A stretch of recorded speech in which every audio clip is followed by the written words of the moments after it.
स्वागत है आपको Mumbai to Kashmir by road part 2 में। पार्ट 1 में हमने किया था मुंबई से दिल्ली तक का जनरल ट्रेन का सफ़र और अब मैं पहुंच गया हूँ दिल्ली। तैयार हो जाओ क्योंकि दिल्ली के असली रंग और कहानियाँ बस शुरू होने वाली। फाइनली गाइस 20 घंटे के बाद पहुंचे हम दिल्ली। चेक करें कितना सारा क्राउड है यहाँ पर।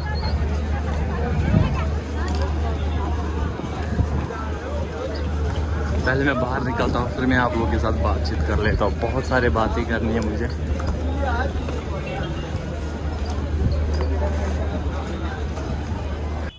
अभी बजे है दिन के 2 और हम निज़ामुद्दीन रेलवे स्टेशन पर कदम रखे और सबसे पहले हमने ऑटो रिक्शा लिया है क्योंकि सबसे पहले हम जामे मस्जिद जाएंगे, जिसके लिए मुझे इंतज़ार कर रहा था बहुत समय से मैं उसका इंतज़ार कर रहा था। फाइनली ये टाइम आ गया है तो सबसे पहले हम जामे मस्जिद जाएंगे।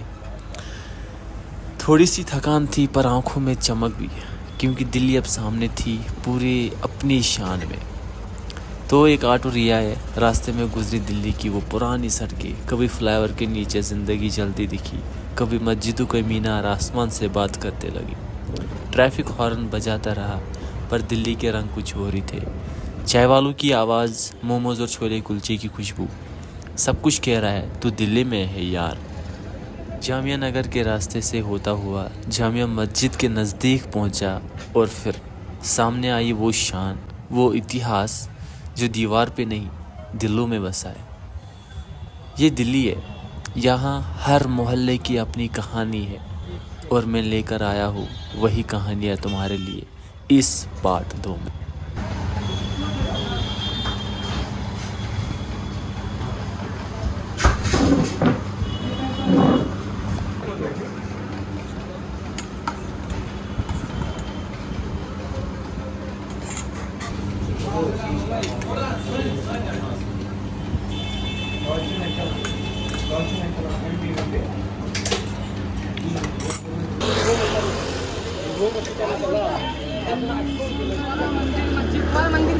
मज़ा आया वो अज़ान खा के। अब हम चलते हैं मस्जिद में।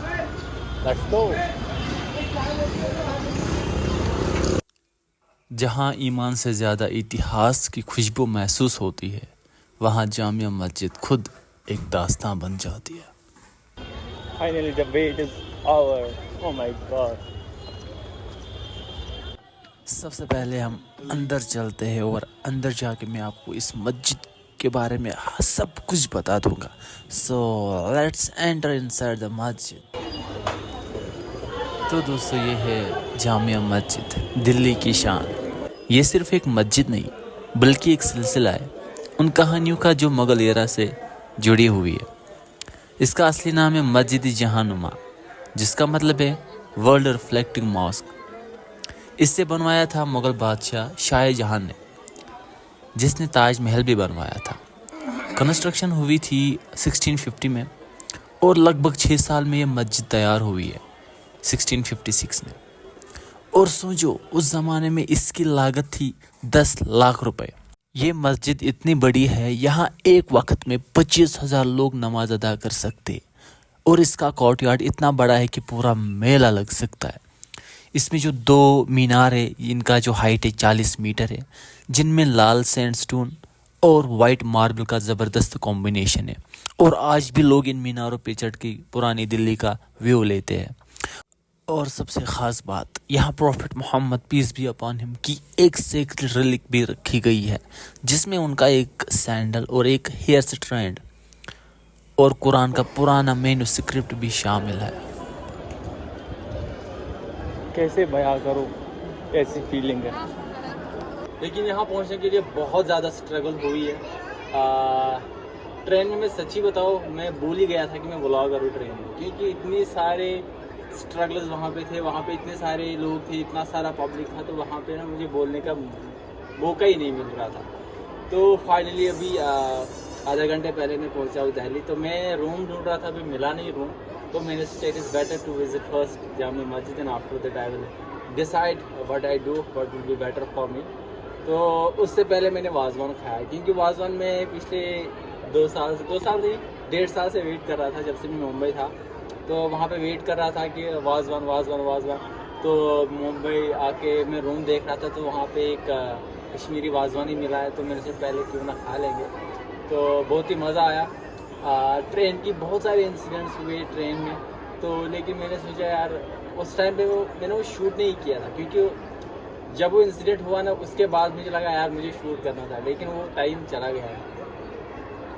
एनीवेज सफ़र ठीक रहा, अच्छा रहा। नींद थोड़ी कम हुई, हालत थोड़ी ख़राब है, ये भी सुधार देंगे। तो अभी देखते हैं, अभी पहले रूम बुक करेंगे।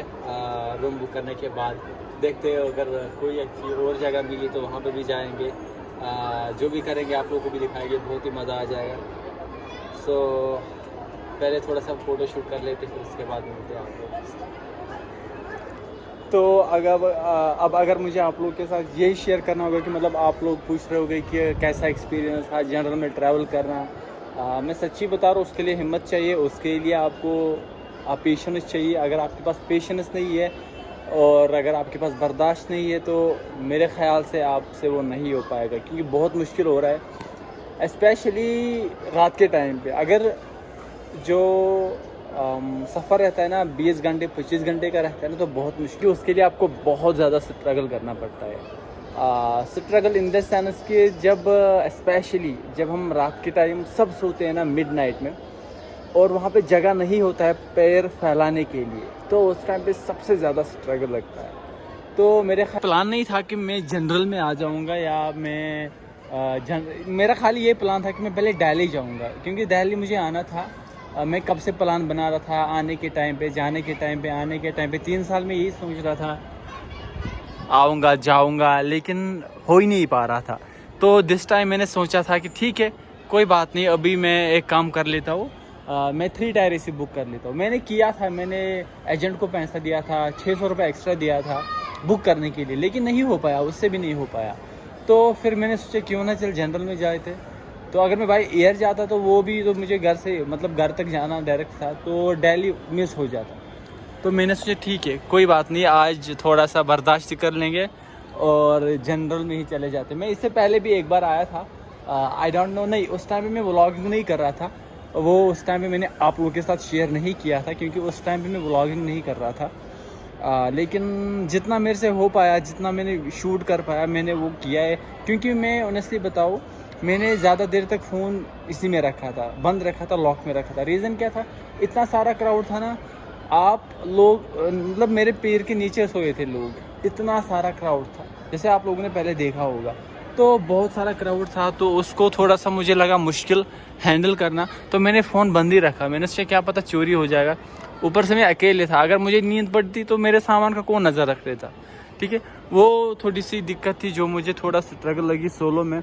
और सोलो में मुझे ये भी बहुत ज़्यादा स्ट्रगल लगी है कि स्ट्रगल ये लगी है कि जैसे अकेले शूट कर लेना, वो सब चीज़ें मुझे बहुत ज़्यादा स्ट्रगल लगी है। तो जो भी सोलो ट्रैवलर है उनको हैट्स ऑफ है, मतलब वो इतना कैसे मैनेज कर लेते हैं। मैंने कभी सोचा नहीं था कि इतना सारा इसके लिए स्ट्रगल करना पड़ता है, लेकिन हैट्स ऑफ सोलो ट्रैवलर्स। सो अभी जामिया मस्जिद में थोड़ा सा फ़ोटो शूट कर लेते। मेरा फ़ोन सिर्फ 3% रह गया, क्योंकि अभी मेरा रूम बुक नहीं हुआ है, तो वरना मैंने फ़ोन चार्ज किया होता। मेरे पास पावर बैंक भी है, लेकिन वो डाउन है। तो अभी क्योंकि ट्रेन में मैंने बोला था ना, मैं चार्ज पे भी नहीं रख पाया कुछ। मैंने सोचा यार नींद पड़ेगी तो गायब हो जाएगा, तो that's the reason. So let's move ahead, देखते हैं और आगे क्या हो जाएगा। लेकिन पहले तो 5-6 फ़ोटो अच्छे से उठाएंगे, फिर निकलते हैं हम अगले सफ़र की ओर। सिर्फ 3%, लेकिन देखो कितना अच्छा खूबसूरत मार्केट है यार, ये बहुत आगे तक है।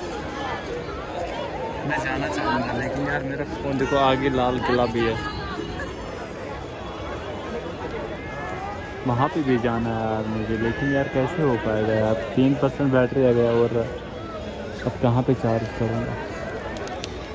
10 लेकिन मैं तो यहाँ से जा भी नहीं पाऊँगा मार्केट में, क्योंकि मैंने चप्पल वहाँ गेट पे रखा था उनके पास, मुझे ध्यान ही नहीं रहा। चल पहले वापस जाके फिर वापस आ जाएंगे, लेट्स गो। भीड़ है यहाँ पे, बहुत ज़्यादा क्राउड है यहाँ पे।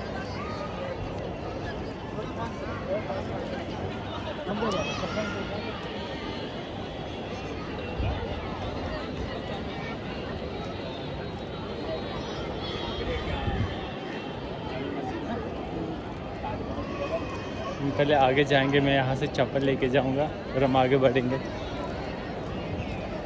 Let's go. हाँ स्लीपर करवा दूँ? हाँ स्लीपर। देखो एक चीज़ मैं आप लोगों को बताना चाहूँगा कि मैंने आज स्लीपर बुक किया था, लेकिन मुझे ऐसा लग रहा है कि मुझे वो महंगा पड़ गया। क्यों लग रहा है? क्योंकि मैंने देखा है प्राइस ऑनलाइन दिखा रहा था मुझे कम से कम 300-400 रुपये कम दिखा रहा था। मैंने सोचा था मैं करूँगा बुक, लेकिन दोस्त ने बताया नहीं ऑफलाइन ही जाओ, वहाँ पे वो लोग नेगोशिएशन करते हैं। इसने जब मेरा पहला प्राइस बताया, मैंने बोला भाई फ़्लाइट की टिकट दे रहा है कि स्लीपर की टिकट दे रहा है, इतना महंगा बता रहा था।